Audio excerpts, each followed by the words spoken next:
Boom. So I've never been into cars. I'm not a car guy. I'm not an engineering guy. I'm not a how things work guy. I like how things work when it comes to sports, processes, performance, and things like that. I'm just not a mechanically minded person. So cars are tools to me. I've never been much into them. I know what I want and what can get the job done, but it's just not something that's a language I like. So there's no part of me growing up that was ever into car racing. That's the high end of people that are super geeked out into cars, and I respect it's just not something that ever talked to me. The highest level of racing is F1, Formula One racing. I don't think anybody argues that. I'm sure somebody would talk about NASCAR and stock cars and all. I get it. I'm not trying to make any claim whatsoever. I'm totally out of my lane. But the most advanced, capable cars, capable drivers at the highest level of the game is F1. Netflix has a series that is covering F1. As I said, I have never watched car racing in my life. I can't even remember what the series is called, but now I'm addicted to this series. One, it's a reality show, so of course they've got compelling backstories and what's going on. What I never realized about this level of racing is the performance level of both the vehicle and the driver. The vehicles are spaceships. Their abilities on the track, speed, handling, technology is a marvel of modern engineering. The drivers' reaction time is the such of like jet pilots and astronauts and competitive around the world. You don't realize, or I never realized, that there are only 20 drivers in Formula One. Drivers don't move around and you can get fired from your seat, but there are 20 drivers on what they call the grid. So there are 10 teams. They have 2 drivers each, 2 cars on the track. They all race. There's other teams that are trying to get in, but it is absolutely top of the game. You have to be best to be one of those 20 drivers. Every one of those drivers competing through the season in what is called a Grand Prix, all these races around the world. Some of these teams you would know. Ferrari, Mercedes, these are teams that are household names, maybe McLaren. Then there's a bunch of teams you probably never heard of, and they're all on that grid fighting out those spots to try and win the points for the season. And then individual drivers are trying to win the top driver for the year with the most win and the most points, as you can imagine.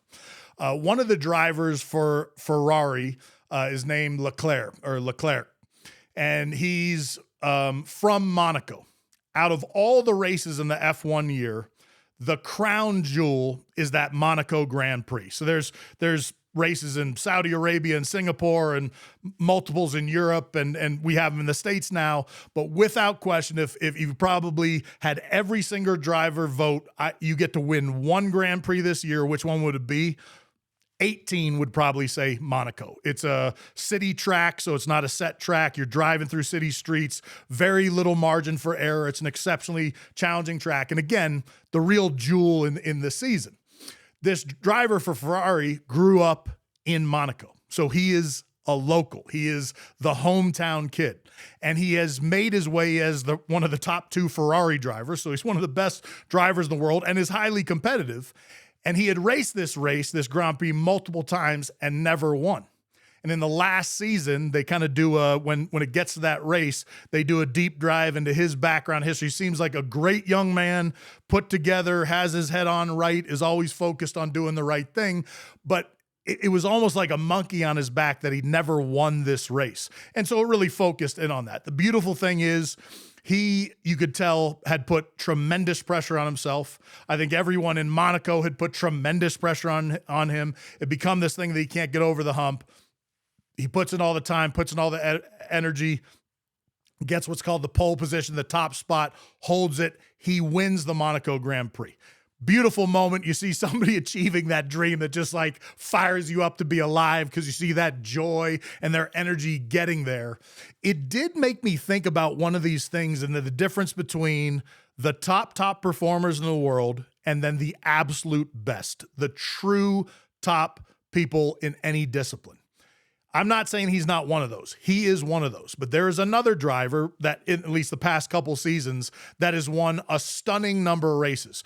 Their cars, little different, plus or minus, but in general, there is a level of competition that driver must have that's higher than the rest. And I thought about this driver from Monaco, that why did he win that race? And it occurred to me that race meant more. And because it meant more, he put his best forward. I think what people fail to realize is the greatest performers, they can apply that motivation to every moment in their ability to play. It doesn't matter if it's the home course, the away field, I'm feeling top, I'm feeling terrible. They still find a way to tap into their best performance and get to the end. As a player, as a leader, try and be that leader that can tap in to the greatest level of performance, regardless of the stakes. You will be unstoppable. Ever onward.